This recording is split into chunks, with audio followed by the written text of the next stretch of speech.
don't think I could have taken, worked somewhere where I had to say yes sir all the time, right? So, and even in our organization, it's very similar. And now I think across most companies in India, that culture is gone. But at that time it was different. But what I didn't bargain for were one of the biggest problems in doing business in India is customers delaying payments, right? And people lose their bills every month, so you keep on having. They want you to reconcile statements every month. This still happens, but now we have an entire team dealing with it, so I don't have to get involved. By that time, since you're depending on cash flow from customers to take our business forward, it was a big challenge.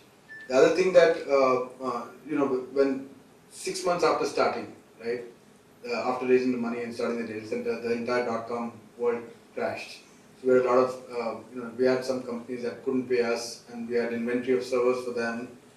So we came down to the last 20-25 lakhs in the bank in about September 2011. But we fortunately we became cash flow positive just around that time, so we didn't have any problems. But that time there were thoughts of whether we'll be able to pay salaries or not. Fortunately, we never had an issue. We never had to ever delay salaries till date, nor did we have to ever lay off any people. But there were, those thoughts which are not.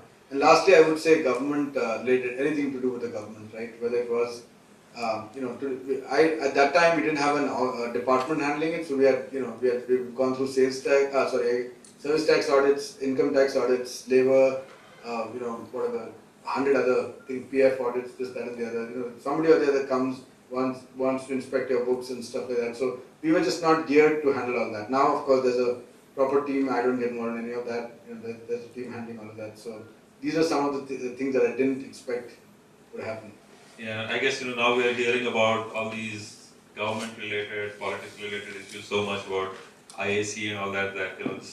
It's all taken for granted that you will definitely be facing these kind of issues, and you'll be surprised if you don't. No, actually, IAC is good. I actually like IAC. I think it's a good thing that's happening. So people who are running clean businesses, I think IAC is welcome. It prevents people who run dishonest businesses. It's going after people who I won't name people, but so it's gone after people who run dishonest businesses, and I think that's a welcome change. The media, I know that a lot of negatives of that also, but in general, if over a period of time that cleans up the system, it'll make it. See, in the US, right, it's meritocracy, right? So it's you do hard work, you have a brilliant idea, you have hard work, you go to Silicon Valley, you are bound to succeed. In India, with all of that, you may or may not succeed. You have to be a little lucky, and you could be on the wrong side of the government. For example, you could be in an industry that's regulated, so you cannot get the capital. I mean, look at e-commerce, right? Multi-brand retail is opened up, but e-commerce is not. Right? That's stupid. But that's the way it is. So. Yeah, absolutely. I think IAC is my personal opinion at least is that it's a very welcome step. As you so said, Arvind Kejriwal is my batchmate, but I didn't know him. I met him later, and it turned out he was also 85 to 89 IIT Kharagpur, I think. So it's very impressive. Yeah, so the IAC is definitely a welcome change. So you touched upon one thing there about the whole .com era and the .com bust which happened eventually in 2000, 2001. So you started off in around 98 with your ventures here. So why get into the private ISP space? Because in those days, money was easy to come from investors. Internet, the .com businesses were booming. So did you ever think about starting something off in the software space, online space, the .com world? As you said, my chai wala was posting at chai.com. That's right. Yeah. So no, I didn't understand business. I still don't understand business to consumer. I don't know how to market to end customers. I don't know how to support end customers. So I find it easier to deal with businesses and enterprises. And so I never ever thought that I would do, even now, people ask me what after NetMagic. First of all, I'm still invested. I still have significant stock in NetMagic, and I am going to continue for some time. But even if I were to do something later on, it would unlikely to be in something where I'm directly dealing with the consumer, because and that's not my strength. I don't understand how to. In fact, today when I was mentioned about those two companies I was asked to mentor today in Bombay, and both were B2C. Yeah, Rajasthani asked me to mentor. So they both were B2C, and fortunately they had a B2B element as well. and that's where I could add value. So I never that thought never came to my mind of doing something in the. I figured that there'll be so many .coms that there will be, as long as they all grow, then my venture will also grow, and that's what's happening today. Flipkart's growing, we are growing. Make My Trip is growing, we are growing. So automatically, we don't have to do anything. You sign the customer once, and as they grow, your business grows. So that's the one way you looked at it at that time also, right? That Yeah. all these businesses have to be hosted. Yes, yes, absolutely. I'm going to grow with them so that there is opportunity for me as an ISP in the .com. Yeah. So it was never to do pure internet services like ISP alone, but you needed an ISP license to resell bandwidth, and that's why we took an ISP license. But that resulted in some other issues, like where we had to register. It will come up later, so I'll give you a heads up here. Is that we had to get an ISP license, you have to be an Indian company, and we decided to register NetMagic in India, and therefore, if we had to go public, then we would have to do it in the Indian market. So. Okay. So we touched upon your funding a bit earlier. So let's get into that. Let's talk about that a bit, because for all of us here, right, money, right, funding, money to cash flows, money for your expenses, capital expenses, is something which is very close at heart. That is one of the deciding factors between making or breaking your company.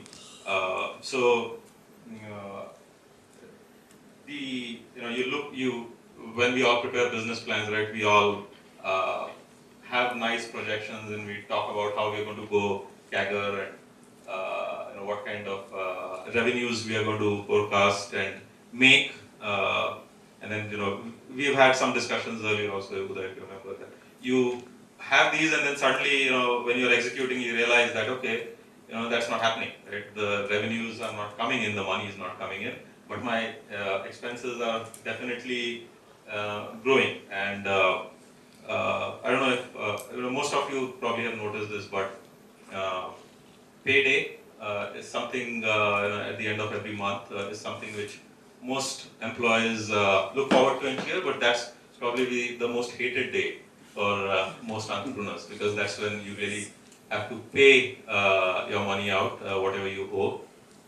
So funding, right, is something which is close to the heart. It is also something very intriguing for people, for people from us who have not been through that experience. So there is some aura around that. There is some myths, conceptions, misconceptions. You have been through a few rounds of funding, angel first round, second round, and then obviously the entity acquisition currently. So it would be very interesting to understand this whole journey during the different funds. So we've gone through 3 rounds of funding and then the exit. The first 2 rounds we were very lucky, right? So the first round we got funded in 2000, just before the crash.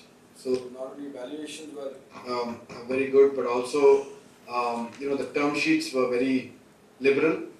For example, we didn't have any liquidation preference in our term sheet, so so there was no investor protection. The money that they put in was not protected. But my investors were very good. I mean, I've been very fortunate. All the investors that we've dealt with have been excellent. And I think it's also a matter of how you treat them. So if you treat this money as not your something that's your right, but as though it's investor money that you're using, so you need to give back returns, then you get the same treatment back from the. I've heard people saying, "Oh, should I really get a VC? Won't he mess up my life? If you want to be your own boss, VC will come and tell you how to do things better." I didn't have any of that. In fact, I think Sandeep Singhal specifically, if I were to point out, we had very good board of directors, but Sandeep Singhal of Nexus Capital was, I think, an amazing. He was there with me from eVentures days as a first round, and Nexus bought over eVentures. So he continued as the board of director when Nexus funded us in the second round. So so the first round we did in 2001. Then that we made one big mistake. At that time the entire philosophy was just raise enough money so that you can grow your company, and then you do a second round at a higher value, right? And not fully fund what you are looking to do for the near future.